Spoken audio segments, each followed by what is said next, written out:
Hazrat Aisha radiyallahu anha, the Prophet's wife, states, on the occasion of the farewell pilgrimage, we set out along with Allah's Apostle sallallahu alaihi wasallam.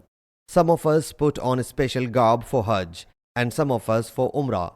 After reaching Makkah Mukarramah, Allah's Apostle sallallahu alaihi wasallam said, whosoever has put on a special garb for Umrah but has not brought a sacrificial animal should take off the ihram.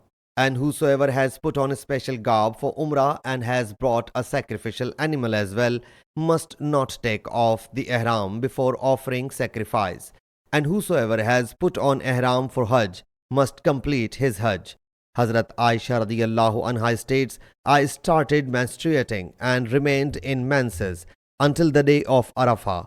I had worn ihram for Umrah, so Allah's Apostle sallallahu alaihi wasallam commanded me to untie my braid, comb it, put on pilgrim garb, and shun the Umrah. I did the same.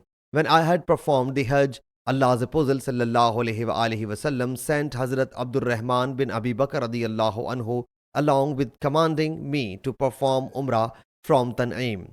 It was in exchange for the Umrah which I did not complete due to menses, and I wore a special garb for Hajj before taking off that ihram. Sahih Muslim Hadees number 2903.